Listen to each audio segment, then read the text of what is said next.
Hey everyone, I know I'm a bit late in terms of doing a video about Antonio Conte leaving,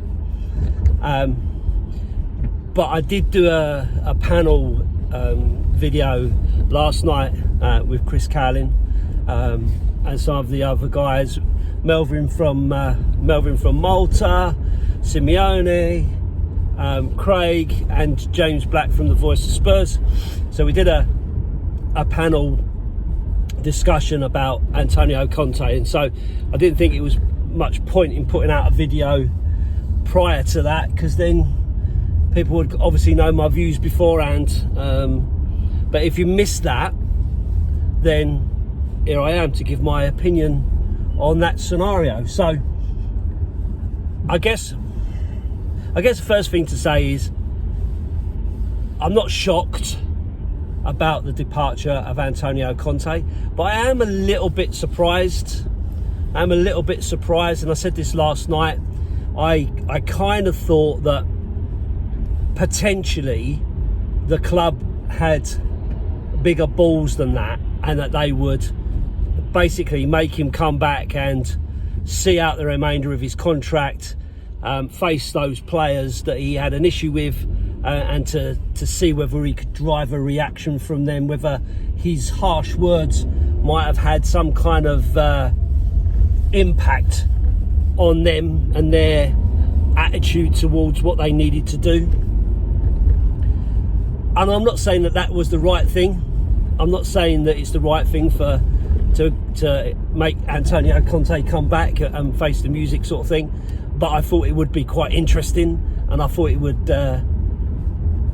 prove that maybe then they're not just giving in to player power, which we see all so often. Because bear in mind, these players that Antonio Conte is calling out, a lot of them guys have been there and been able to see off Pochettino, Nuno, Jose, and now Antonio Conte. So it's quite interesting, really, that we are always giving in to the players as opposed to backing the manager, when the manager probably needs a bit of backing, a bit of love and a bit of support. Now, we did debate this quite a bit, but one of the things that kind of, for me, when Antonio Conte was announced as the manager, I think, to be fair, the majority of fans were right behind that appointment. They wanted him. They felt that he was the sort of person who could take us to the next level, that he may well be a bit of a pragmatic manager, but that he would put the club and the players and the ownership under pressure to deliver, because he's demanding. But essentially, his demanding has gone absolutely nowhere. So we've just wasted 16 months doing exactly the same thing that we did before. And we can call out that he's been backed, we've spent money and all the rest of it. But the reality is, have we spent money wisely? Have we bought the right players? Have we bought the players that he wanted? And so on.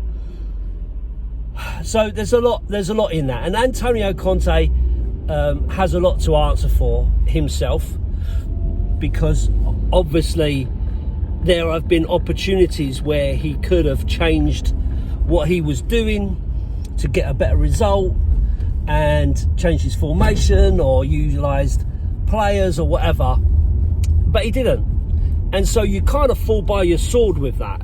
If you're not prepared to be flexible enough to work with what you've got, then you're going to fall by the wayside, right? As a manager myself, not of football obviously, but as a manager of people, you have to utilise everybody's skills base the best you can. You can't necessarily just expect someone who's not good at telephone conversations to be your person who you send out to telephone people, or a person who's not particularly good at writing programs to write a program, or whatever that might be, whatever that kind of looks like. There's an old saying, isn't there, that round pegs square holes, all that kind of stuff. And as a manager, you have to work with what you've got and develop it in the right way, and make sure you're utilising their skills as best you can. So he has an awful lot to answer for from his own perspective. But at the same time as that, for me, the biggest turning point for Spurs fans to lose their patience with Antonio Conte still goes back to the Sheffield United debacle of not playing our strongest players. Now, Craig, who was on the chat last night, he said that wouldn't have been a club decision, that would have been an Antonio Conte decision. And I agree with that. I do agree with that. I do think, Antonio Conte would have had the input into picking that team and so on, and should have felt that team was strong enough to beat a second string Sheffield United team. But at the same time as that, I do honestly believe that he would have had one eye on maintaining top four, because that is what the club have set out as their target for him, a measure of his success, not necessarily getting to an FA Cup final or even winning an FA Cup final. That won't be the measure of success for the club for Antonio Conte. It might be a measure of success for us, but not necessarily from the club to Antonio Conte. So whilst I agree that it was his decision to put out the players that he did, and I do believe that those players should have been good enough to beat Sheffield United, he would have still had the influence of the owners and the hierarchy to determine where his priorities lie. I'm the same as a manager. If my boss is asking me to look at a specific metric, then I'm going to be looking at that metric and putting that top of my agenda, and not necessarily looking at all the other metrics in the same detail, because you're dealing with whatever burning fire you've got in front of you. So I can kind of understand, and see where that influence lies. But he has to take some responsibility for it. But for me, that was probably where most Tottenham fans probably turned against him. Yeah, the football's not been great. We've had some up times and down times and so on. But we were still in with an opportunity to get a lot further in a competition. I'm not saying we would have won it, but we could have got a lot further in that competition than we have done previously for some time. So I think that's a real turning point for Antonio Conte, and one that he's going to have to kind of think about. But I guess the big question now is, where do we go from here? So we know that Christian Stellini is going to take over, and we know that he is going to be supported by Ryan Mason. We kind of felt it was going to be Mason in there anyway, so that's no surprise. It is a surprise that Stellini has stayed, but I am just kind of wondering whether there is some kind of expected deal in the summer, and that they know what they want to do. And the likelihood is, given the amount of injuries that we've got, players out and all that kind of stuff, that maybe it's better to keep as much the same as we possibly can for these last 10 games, because it gives us the best opportunity to still achieve what the club wants to achieve, which is top four. And as I've said previously, I couldn't give a monkeys about it being top four. If I'll be brutally honest. I want us to get top four because I want us to play in the Champions League. But for me, it's not the be all and end all. I want us to be attacking. I want us to play decent football. I want us to win trophies and so on. So we had a long debate last night. It went on for just over 2 hours, which is crazy. But we did talk about who do we want as our next manager. And I made this point, and I'll make it again because I think it's valid. I don't honestly believe that it will matter one bit what manager we bring in, unless ENIC and Levy change their perspective on what they're doing, which isn't going to happen. I think we will be back in the same position that we are now in another 18 months' time.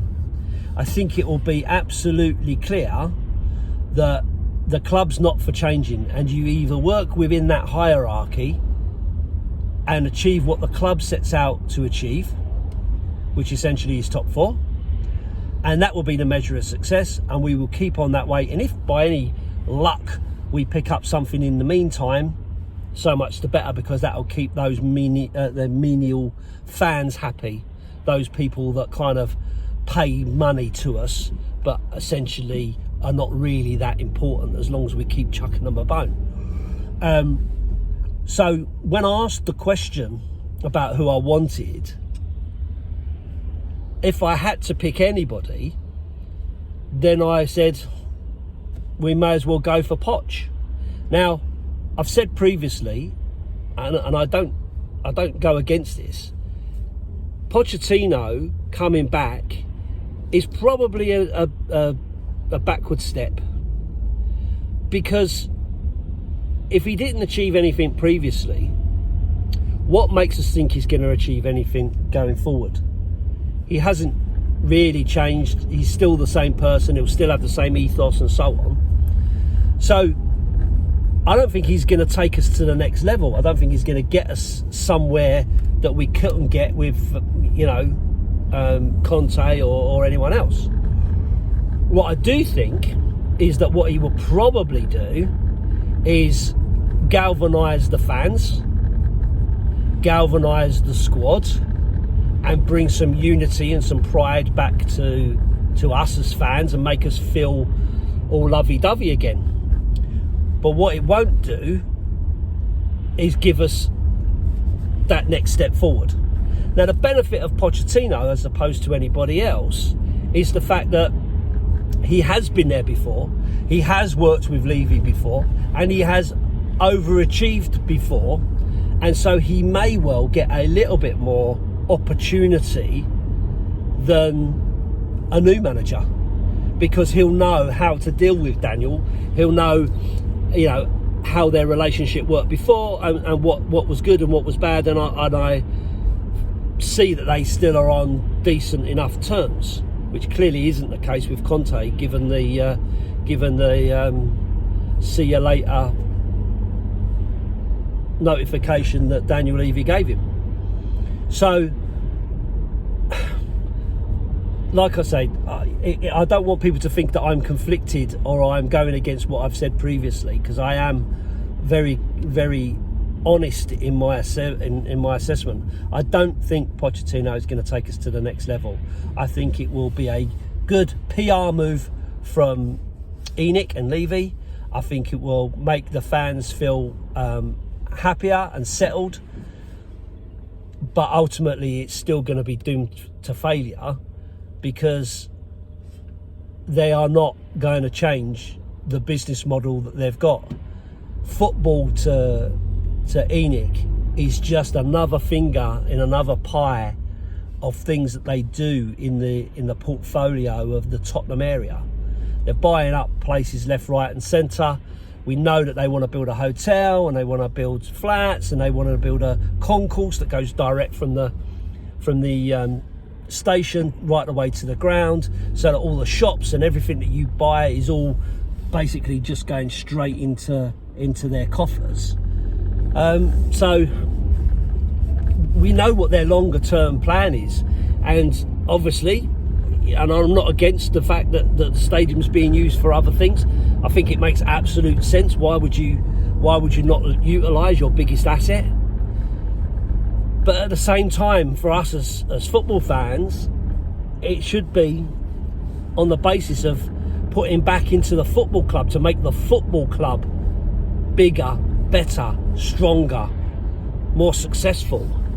But it just doesn't feel like that's part of the plan. It's just another income stream, another revenue creator that they can take, along with the rugby, the concerts and everything else, the NFL and anything else that brings a shed load of money in for these guys. So it's uncertain times for us again. Another 10 games to go, and then it'll be a summer of uncertainty, not knowing what's happening. And on top of this, Daniel Levy just decides, yeah, you know what? Even though you're paying the highest ticket prices in Europe, I think you can afford a bit more, you know. Forget about cost of living crisis, forget about energy bills going out of control, forget about people's travelling and job uncertainty and all the rest of it. You can cough up another couple of £100 a year to be able to come along and just watch whatever dross I put out with empty promises and so on. So, big decision to make for a lot of people in terms of season tickets and stuff like that. Are you going to pay for it? Are you not going to pay for it? And of course, as I keep saying, we're all addicts, we're all addicted to it, and it's going to be a very, very difficult decision for a lot of people to make. So, yeah, not a good time. I was very depressed last night talking about it, not because I'm really upset about Antonio Conte leaving. I thought it was par for the course, but it just does go to show that this club is spineless, directionless, and we're happy to pander to poor performance rather than facing up to it and doing what needs to be done, whether it be with Antonio Conte or someone else. Sometimes people who are not performing need to be told they're not performing, and they need to be given the tools to improve or move. It's as simple as that. So, interesting times ahead. We'll see where we go from here. Hopefully I'm making some sense. Apologies, it's from the car again, but I am travelling up to London today. So I'll leave it there. We keep the faith, and I'll say it once again, up the Spurs.